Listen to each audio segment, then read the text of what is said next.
નમસ્કાર વિદ્યાર્થી મિત્રો, લાઈવ સ્ટડી યુટ્યુબ ચેનલમાં તમારું હાર્દિક સ્વાગત છે. મિત્રો, ગુજરાત સરકારની જે કોમ્પિટિટિવ એક્ઝામ છે તેમાં તમને મદદરૂપ થાય એવું આપણે યુટ્યુબ ચેનલ પ્લેટફોર્મ બનાવેલું છે, જેમાં દરેક વિષયના અલગ અલગ પ્લેલિસ્ટ બનાવેલા છે. તેમાં જઈને તમારે જે ટોપિક કવર કરવું હોય એ સર્ચ કરીને જોઈ લેવું.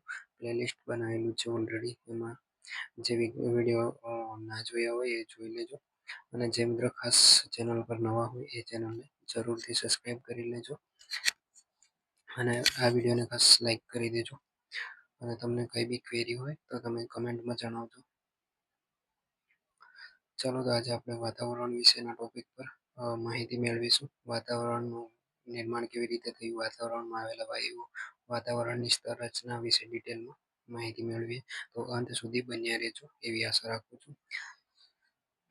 વાતાવરણનું નિર્માણ એ પૃથ્વી એ સૂર્યમાંથી સૌપ્રથમ છૂટી પડ્યું હોય એવું મનાય છે. આપણે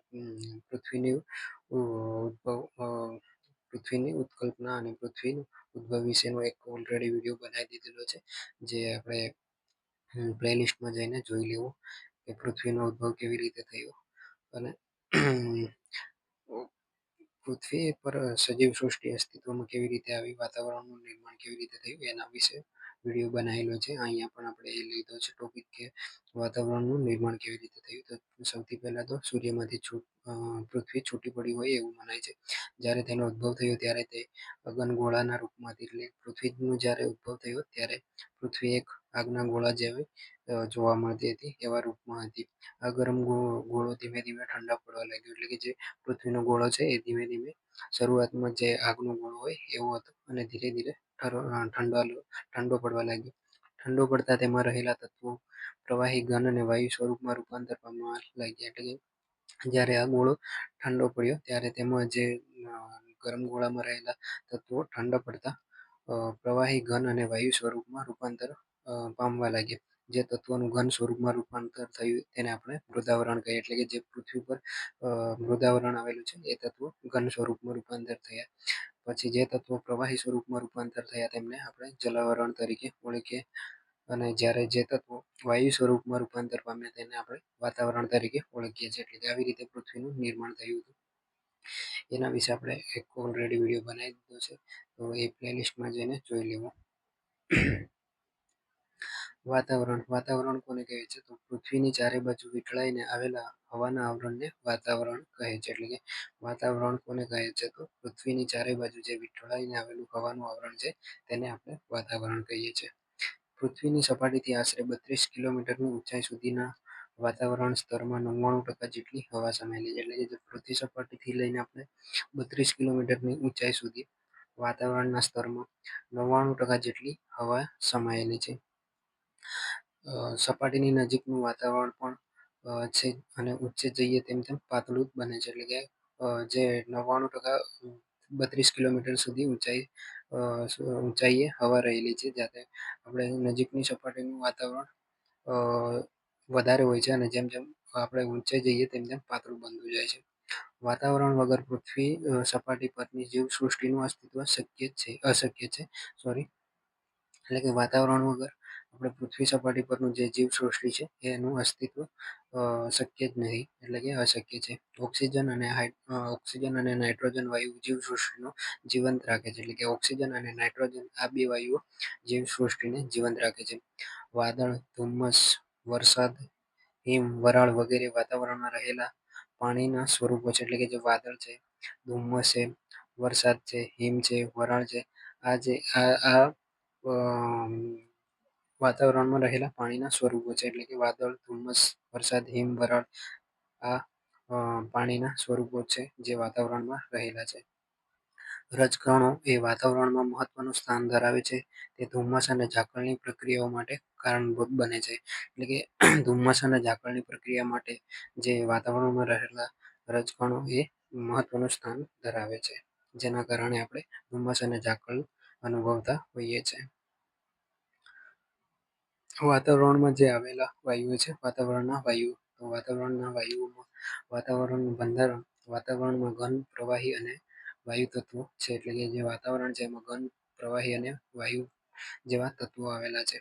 વાતાવરણમાં મુખ્યત્વે સૂક્ષ્મ રજકણો, ક્ષારકણો, હિમકણો, જીવજંતુઓ, પાણી, જુદા જુદા વાયુઓ અને ભેજ રહેલો છે. એટલે કે વાતાવરણમાં સૂક્ષ્મ કણો જોવા મળે, ક્ષાર કણો જોવા મળે, હિમકણો જોવા મળે, જીવજંતુઓ પણ જોવા મળે, પાણી જોવા મળે, જુદા જુદા વાયુઓ અને ભેજ જોવા મળે છે.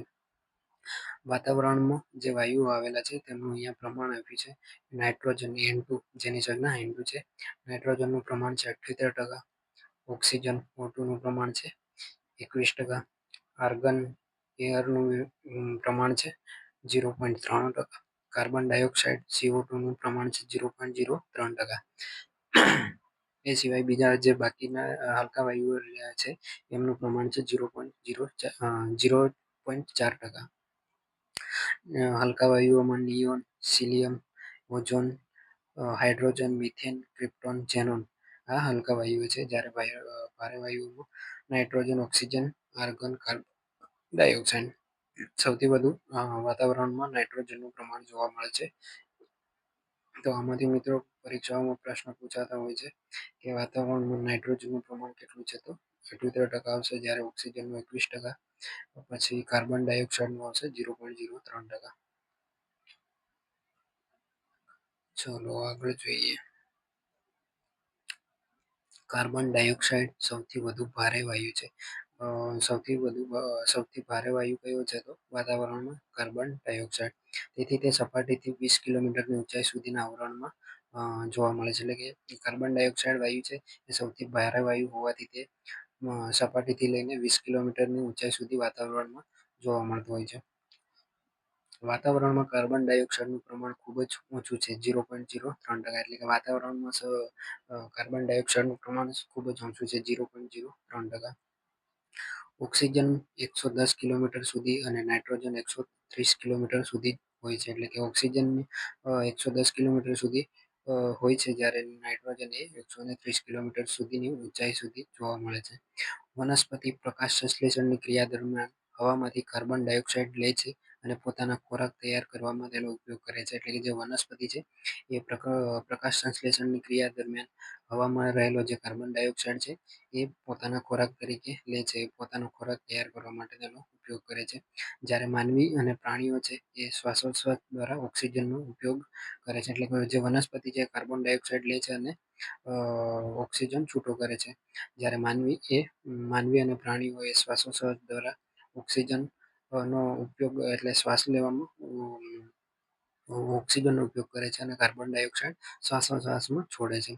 ઓઝોન વાયુનું પડ પૃથ્વી સપાટીથી આશરે 15 થી 50 કિલોમીટરની ઊંચાઈએ આવેલું છે. એટલે કે જે ઓઝોન વાયુનું પડ આવરણ આવેલું છે ઓઝોન વાયુ પૃથ્વી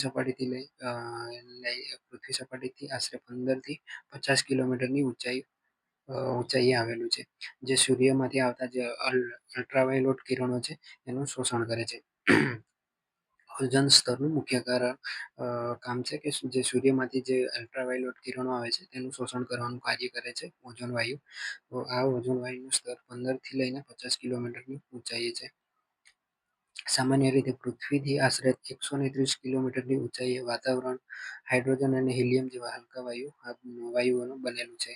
એટલે કે વાતાવરણ 130 કિલોમીટરની ઊંચાઈએ હલકા વાયુઓ હાઇડ્રોજન અને હિલિયમ જેવા વાયુઓનું બનેલું છે.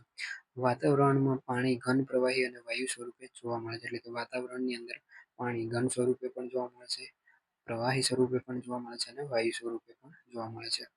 પાણી હવામાં હિમકણો, જળબુંદો, વરાળના રૂપમાં હોય છે. એટલે કે પાણી એ હવામાં હિમકણો અથવા જળબુંદો અથવા તો વરાળના રૂપમાં જોવા મળતું હોય છે. આ બધામાં વરાળ એ એક મહત્વનું સ્વરૂપ છે.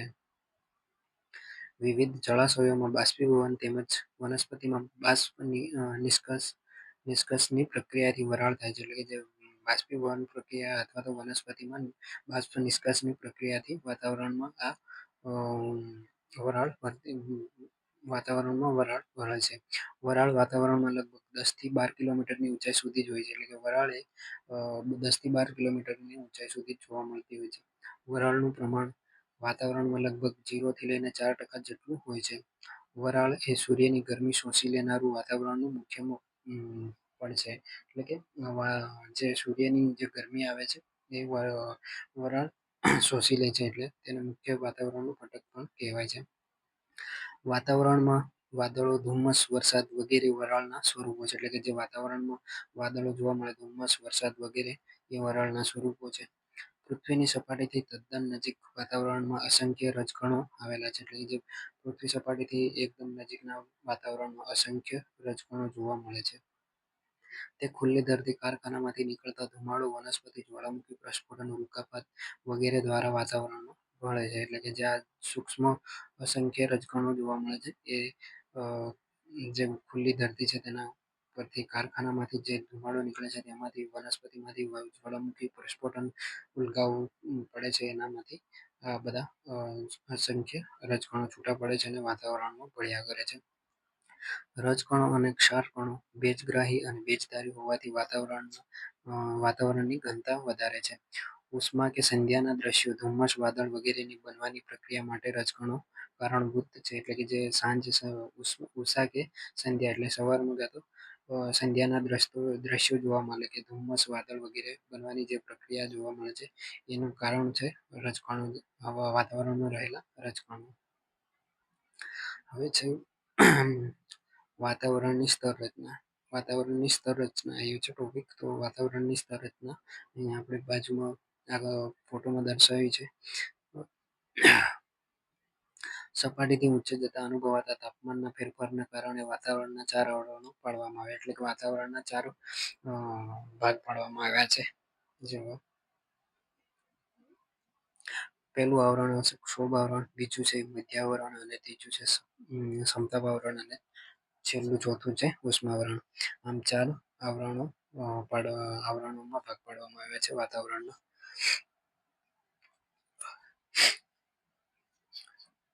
સૌથી પહેલા ક્ષોભ આવરણ આવે છે. ક્ષોભ આવરણ એ પૃથ્વીની સપાટીને વીંટળાઈને આવેલા વાતાવરણના પ્રથમ આવરણને ક્ષોભ આવરણ કહે છે. એટલે કે વાતાવરણમાં 4 આવરણ આવેલા છે, જેમાં પૃથ્વી સપાટીને વીંટળાઈને સૌથી નીચેના ભાગે આવેલા આવરણને આપણે વાતાવરણ અથવા કે ક્ષોભ આવરણ કહીએ છીએ. આ ક્ષોભ આવરણ એ ઉષ્ણકટિબંધીય પ્રદેશ પર 16 કિલોમીટર, સમશીતોષ્ણ કટિબંધ પર 12 કિલોમીટર અને શીત કટિબંધ પ્રદેશ પર 8 કિલોમીટર ઊંચાઈ સુધી ફેલાયેલું હોય. એટલે કે અલગ અલગ જગ્યાએ અલગ અલગ કિલોમીટર સુધી જોવા મળતું હોય છે. એટલે કે ઉષ્ણકટિબંધનો વિસ્તાર છે ત્યાં 16 કિલોમીટર સુધી ઊંચાઈએ આવેલું હોય છે, જ્યારે સમશીતોષ્ણ કટિબંધ પ્રદેશમાં 12 કિલોમીટર સુધી ઊંચાઈ ધરાવે છે, અને જે શીત કટિબંધ પ્રદેશ છે ત્યાં 8 કિલોમીટર સુધી ઊંચાઈ, એટલે ક્ષોભ આવરણ ફેલાયેલું હોય છે. આ ઊંચાઈનો આંક ઋતુ પ્રમાણે બદલાતો રહે છે. એટલે કે જે આ ઊંચાઈનો આંક આપ્યો છે એ ઋતુ પ્રમાણે બદલાતો રહે છે. જેમ કે ઉનાળાની ગરમ ઋતુમાં ક્ષોભ આવરણ વધારે ઊંચે અને શિયાળાની ઠંડી ઋતુમાં ઓછી ઊંચાઈ સુધી વિસ્તરેલું. એટલે કે ઉનાળાની ઋતુમાં વધારે ઊંચાઈ સુધી વિસ્તરેલું હોય છે, જ્યારે શિયાળાની ઋતુમાં ઓછી ઊંચાઈ સુધી વિસ્તરેલું હોય છે.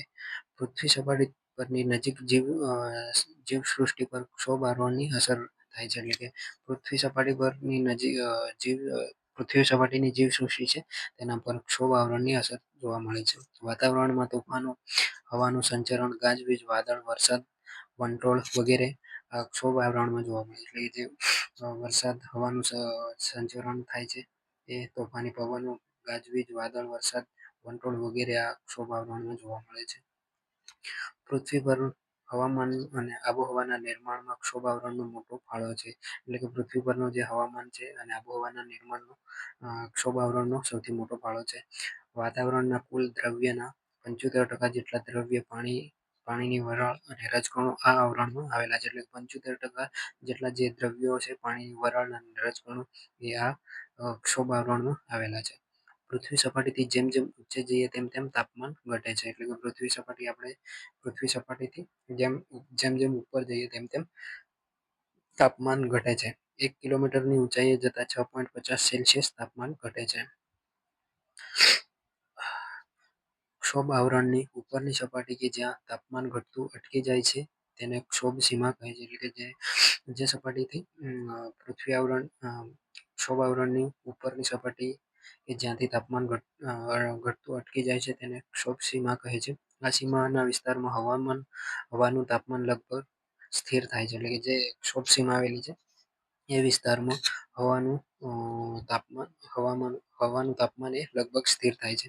હવાનું સંચરણ મંદ પડી જાય છે. આ વિસ્તારમાં વિમાનોના ઉડ્ડયન માટે ખૂબ જ અનુકૂળ એટલે કે વિમાન ઉડ્ડયન માટે ખૂબ જ ઉપયોગી છે જે ક્ષોભ આવરણની ક્ષોભ. પછી એના પછી આવે છે સમતાપ આવરણ. બીજા નંબરે આવેલું ક્ષોભ આવરણ ઉપર આવેલું સમતાપ આવરણ. જ્યાં ક્ષોભ આવરણ પૂરું થાય છે ત્યાંથી 50 કિલોમીટરની ઊંચાઈ સુધી સમતાપ આવરણ આવેલું છે. એટલે કે ક્ષોભ આવરણ એ પૃથ્વીને વીંટળાઈને આવેલું ક્ષોભ આવરણ છે, જ્યાંથી ક્ષોભ આવરણની સીમા પૂરી થાય છે ત્યાંથી પછી સમતાપ આવરણ શરૂ થાય છે અને 50 કિલોમીટર સુધી ઊંચાઈ ધરાવે છે. આ આવરણમાં તાપમાન લગભગ સ્થિર રહે છે, એટલે કે જે સમતાપ આવરણ છે એમાં તાપમાન સ્થિર રહે છે, તેથી તેને સમતાપ આવરણ કહે છે. સમતાપ આવરણમાં ઋતુઓ અનુભવાતી નથી. વાદળ, વરસાદ, વંટોળ, હિમ વગેરે અનુભવાતા નથી. એટલે કે સમતાપ આવરણ છે જેમાં તાપમાન લગભગ સ્થિર રહે છે અને આ આવરણમાં ઋતુઓ નથી અનુભવાતી. વાદળ, વરસાદ, વંટોળ, હિમ વગેરે પણ અનુભવાતા નથી. સમતાપ આવરણમાં સ્વચ્છ હવા અને પાતળી તેમજ જેટ વિમાનો ઓછા અવરોધ સાથે ઝડપી ઉડી શકે છે. એટલે કે સમતાપ આવરણમાં જે જેટ વિમાનો છે એ ઓછા અવરોધ સાથે ઝડપીથી ઉડી શકે છે, તેમજ અત્યંત સ્પષ્ટ અને પાતળી હવા જોવા મળે છે સમતાપ આવરણમાં. વાતાવરણમાં શરૂઆતમાં પૃથ્વી સપાટીથી 20 કિલોમીટરની ઊંચાઈ સુધી હવાનું તાપમાન લગભગ સ્થિર રહે છે. ત્યાર પછી ઊંચાઈની સાથે તાપમાન ધીમે ધીમે વધવા લાગે છે અને આશરે 50 કિલોમીટરની ઊંચાઈએ તાપમાન વધતું અટકી જાય છે. જે ઊંચાઈએ તાપમાન વધતું અટકી જાય છે તે સીમાને સમતાપ સીમા કહે છે. એટલે કે સમતાપ આવરણમાં પણ સમતાપ સીમા આવેલી છે કે જ્યાં તાપમાન વધતું અટકી જાય છે. આશરે 15 થી લઈને 50 કિલોમીટર વચ્ચેની ઊંચાઈએ ઓઝોન વાયુ આવેલો છે. એટલે કે સમતાપ આવરણમાં ઓઝોન વાયુ આવેલો છે. અને પેલું આપણે ક્ષોભ આવરણમાં કયો આવરણ આવેલો છે તો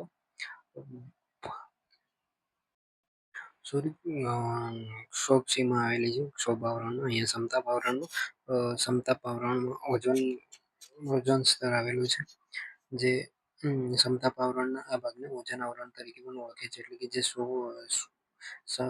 સમતાપ સીમા છે એ 15 થી લઈને 50 કિલોમીટરની વચ્ચે ઊંચાઈ આવેલું છે. ત્યાં ઓઝોન વાયુ આવેલો છે. આ સમતાપ આવરણના આ ભાગને ઓઝોન વાયુ કહે છે. સૂર્યના જે અલ્ટ્રાવાયોલેટ કિરણો છે એ આ ભાગમાં શોષાઈ જાય છે અને તેમજ આ આવરણમાંથી પસાર થતી ઉલ્કાઓ સળગી ઉઠે છે અને નાશ પામે છે. એટલે કે જે સૂર્યમાંથી જે અલ્ટ્રાવાયોલેટ કિરણો છે એ ઓઝોન સ્તરમાં શોષાઈ જાય છે અને પૃથ્વી પર તેની અસર ઓછી જોવા મળે છે. અને જે સૌરમંડળમાંથી આવતી ઉલ્કાઓ છે એ આ આવરણમાંથી પસાર થતા ઉલ્કાઓ સળગી ઉઠે છે અને પૃથ્વી સુધી પહોંચતા તે નષ્ટ પામે છે, જેથી કરીને પૃથ્વી ઉપર નુકસાન ઓછું થાય છે.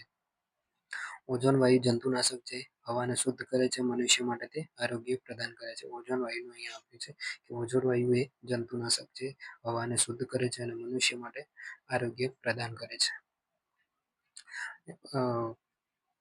સમતાપ આવરણ પછી આવશે મધ્યાવરણ. મધ્યાવરણ એ સમતાપ આવરણની ઉપર વાતાવરણના આશરે લગભગ 50 થી લઈને 80 કિલોમીટરની ઊંચાઈ સુધી આવેલા ભાગને મધ્યાવરણ કહે છે. એટલે કે સમતાપ આવરણ પછી મધ્યાવરણ આવે છે, જે 50 કિલોમીટરથી લઈને 80 કિલોમીટરની ઊંચાઈ સુધી આવેલું છે. આ આવરણમાં ઊંચે જતા તાપમાન ઘટતું જાય છે. શરૂઆતમાં તાપમાન જે ક્ષોભ આવરણ હતું તેમાં જેમ જેમ ઊંચાઈએ જઈએ તેમ તેમ તાપમાન ઘટતું હતું. સમતાપ આવરણમાં જેમ જેમ ઊંચાઈએ જઈએ તાપમાન સ્થિર હતું અને અહીંયા પાછું ઘટે છે. સમતાપ આવરણમાં થોડું વધે છે. સમતાપ આવરણમાં તાપમાન વધે છે, જ્યારે મધ્યાવરણમાં તાપમાન ઘટે છે. એટલે કે વધે છે, ઘટે છે, વધે છે એ રીતે થાય છે. લગભગ 80 કિલોમીટરની ઊંચાઈએ તાપમાન ઘટતું અટકી જાય છે. આ ઊંચાઈને મધ્યાવરણ સીમા કહે છે. મધ્યાવરણમાં પણ મધ્યાવરણ સીમા આવેલી છે. આ વિસ્તારમાં હવાનું તાપમાન લગભગ 90 ડિગ્રીથી 1000 સેલ્સિયસ હોય છે. પછી છેલ્લું આવરણ આવે છે ઉષ્માવરણ. ઉષ્માવરણની ઉપરના જે મધ્યાવરણ છે એના ઉપરના આવરણને ઉષ્માવરણ કહે છે. એટલે મધ્યાવરણથી ઉપર આવેલું જે આવરણ છે એને ઉષ્માવરણ કહે છે. તે લગભગ 80 કિલોમીટરની ઊંચાઈથી શરૂ થઈને જ્યાં સુધી વાતાવરણ છે ત્યાં સુધી આ આવરણ વિસ્તરેલું છે. એટલે કે 80 કિલોમીટરથી લઈને જ્યાં સુધી વાતાવરણનો વિસ્તાર આવેલો છે ત્યાં સુધી ઉષ્માવરણ વિસ્તરેલું છે.